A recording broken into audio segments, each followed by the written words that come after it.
Hi, Year Fives, and welcome to our second week of our learning of Beowulf. And last week, you wrote a character description about the monster Grendel. This week, you are going to be writing a persuasive speech from the point of view of Grendel's mother. So let's find out a little bit more about this through our learning intention. So, in your learning intention, you are going to be commenting on the author's use of language, and later on, you are going to be writing a CV where you're emphasizing Beowulf's best character traits for the job of destroying Grendel. So, you're going to be commenting on the language the author uses to describe characters, and you're also going to be giving evidence to justify your answers. So, if we look back at some of the vocabulary that we saw last week, what can you remember from last week? Here are some of the words that we looked at. We looked at the word grotesque, deranged, abomination, loathsome, malicious, and contorted. So get your brains in gear now and see if you can, first of all, write down these words here and then see if you can match them to the synonyms which are on the right. Do that now on your piece of paper.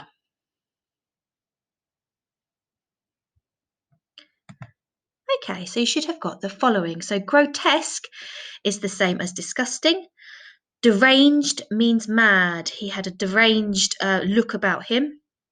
Abomination is the same as monster or creature or dreadful thing. Loathsome means hateful. Malicious means spiteful. He had a malicious air about him, you could say. Contorted is the same as bent. His legs were contorted, or his body was contorted, or misshapen, or twisted. So let's have a look at the story so far. So far we have learnt that Hrothgar, the king of Denmark, has built a mead hall or a great hall for his people to celebrate the kingdom's good fortune. The lords and people of Denmark celebrate every night in the mead hall, which is named Herot. Grendel the monster despises the laughter and music which he hears from the hall. He returns night after night to feast on whoever dares to stay in the mead hall. No warrior or thane can defeat him. Grendel has great strength, and his skin is like armour which cannot be pierced with weapons. For 12 winters, Grendel picks innocent victims at random, and these are mostly the innocent and the sick. He is a merciless killer. And so, news of Grendel's horrific killings go far and wide, all over the land, all over Scandinavia. And Beowulf hears about this terrible monster, and he tells his king that he is going to travel to the kingdom of Denmark, and he is going to help Hrothgar to get rid of this monster. And he travels across the seas, and he brings 14 men along with him. And this is to the point. This is where we have got to in the story. So, as I'm reading through this little extract of the story, I would like you to think of these three questions, and I would like you to think about what you think the word fervently means. So, first question, where have Beowulf and his men travelled to? Second question, find and copy a compound word, so two words joined together, which describe the sea. And lastly, who greets Beowulf and his men on the shore? So, as I'm reading through, have a think about how you might answer those four questions. In brisk breezes, the ship fair flew along, ploughing the storm-tossed ocean, until at last the shadow of land along the horizon became the rearing cliffs and capes of Denmark. Soon Beowulf and his ring-mailed thanes were leaping ashore, each one thanking God most fervently for his safe arrival. From the cliff high above them, Hrothgar's startled watchman saw men land, and wondered who they were, whether friend or foe. He rode down to the beach straight away and challenged them at the point of his spear. So now might be the point where you would like to write down your answers. Okay, and let's see where we got to. So Beowulf and his men have travelled to the land of Denmark, haven't they? Find and copy a word which describes the sea. So you should have got this word at the top here, the storm-tossed ocean. And what does that tell us exactly about the sea? Well, it tells us that it's been an arduous journey, hasn't it? It's been turbulent. They have had a tough crossing because of the storm. So that storm tossed shows us that the sea was very rough. And who meets Beowulf and his men on the shore?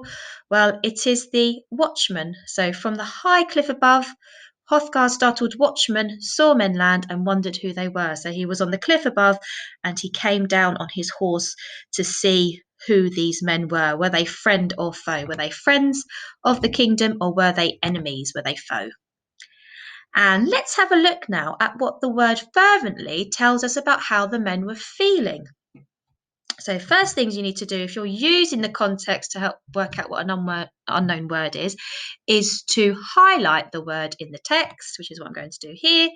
And you need to then read from the beginning of the sentence to the end to see if that helps you build the context and see if you can change the word fervently for a synonym to help you understand the meaning. Soon Beowulf and his ring-mailed thanes were leaping ashore, each one thanking God most fervently for his safe arrival. So that I can see that thanes, if I remember, means warrior. So the warriors jumped onto the shore and they were thanking God for their safe arrival most fervently. So perhaps I could change the word fervently then to enthusiastically. So fervently means enthusiastically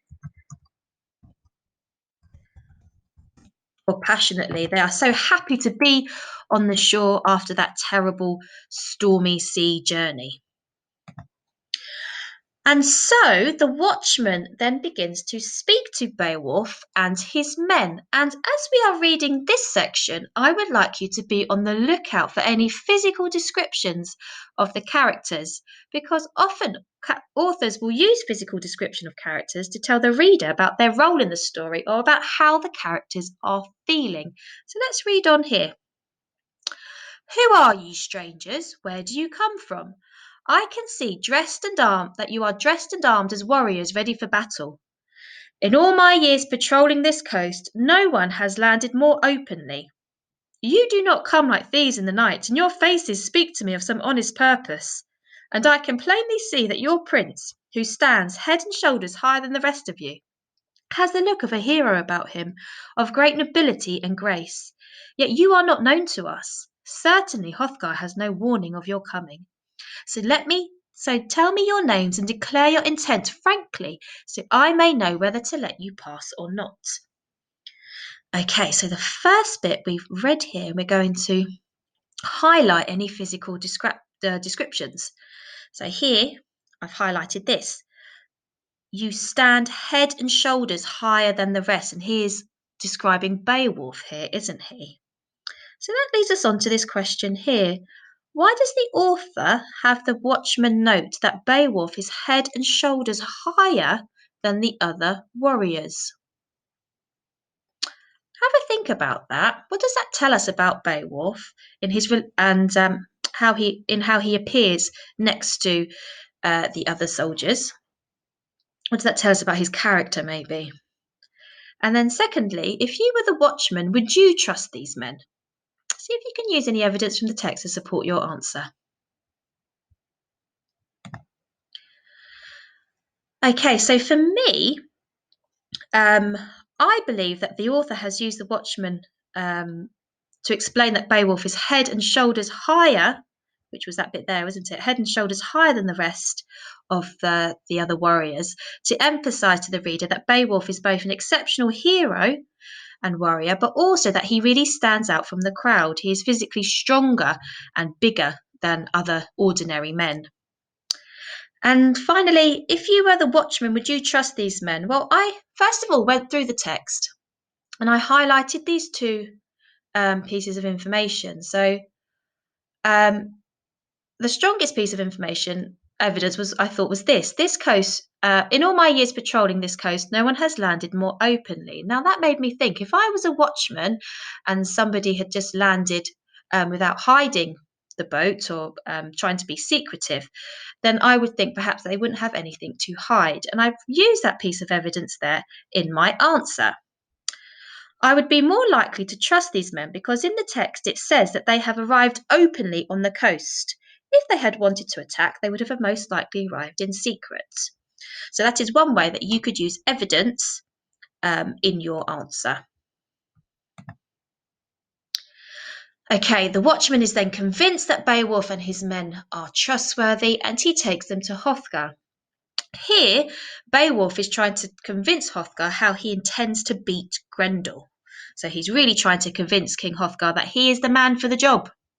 Let's listen and let's think. Well, do you agree with him? Are you convinced by his argument? Let's read on. I am no poet, my lord king, nor a harp player. I am a fighter. I am known at home and wherever I go as warrior prince as an enemy of all evil. I have only last year dealt death to 5 giants who threatened our land, broken their necks with my bare hands. I did the same to dozens of sea serpents who plagued our waters. If I could do that much, I thought, then I would go over the sea to great Hrothgar and offer to rid you of Grendel, this vile and loathsome destroyer. Why, I thought, should I not face him in a trial of strength and destroy the destroyer? So, what is his past experience of beating evil? How's he trying to convince Hrothgar that he is the man for the job?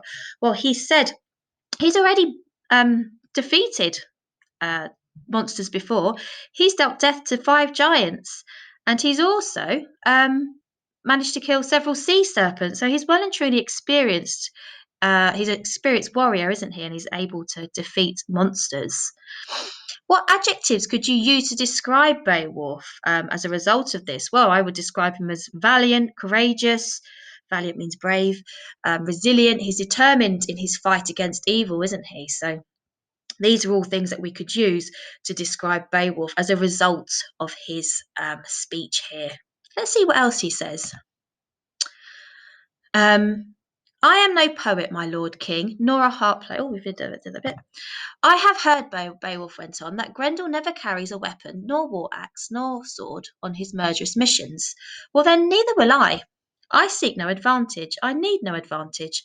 I will carry no shield, nor wear any armour. With my bare hands, I shall grapple with this foul fiend and fight him to the death. So, here we can see that Beowulf is further trying to convince Hrothgar that he is the man for the job. And he's done that by explaining that he will, because Beowulf doesn't use any weapons or armor, then Beowulf will go against Grendel without using any weapons or armor. So do we think then that he is the man for the job? Well, he's got experience, hasn't he? And he is brave, and he certainly seems to have the strength to be able to compete with Grendel. So I think, yes, I think he would be suited for the job of destroying Grendel. So let's move on to our task then. So in your task, you will be creating a CV. And a CV is short for curriculum vitae, which is Latin for life's course. This is what you write when you are applying for a job. So you will be writing from the point of view of Beowulf, and you'll be explaining your best character traits as to why you are the best man for the job. So let's have a look at this example. This is Hercules, and he is given a personal profile to start with. This is where he is just giving some of his good traits. So he says here he's honest and dedicated. And then in the qualifications and skills bit, he says what previous experience he has got. So history of slaying ferocious beasts. And then lastly, in the closing statement, it really explains why he is the best man for the job. He just gives a couple of short sentences, perhaps to say how he's dedicated to helping others. So here is Beowulf's CV, an example of, and you could start off with a picture of Beowulf, obviously write his name and address, and then this is an example of a personal profile that you could include. So both a kind and great warrior, I strive for excellence in all that I do. I'm dedicated to defeating all evil, and I actively seek those that threaten our peaceful way of life. So again, just picking out those key characteristics that you think would promote him as a good defeater of Grendel. qualifications and skills. So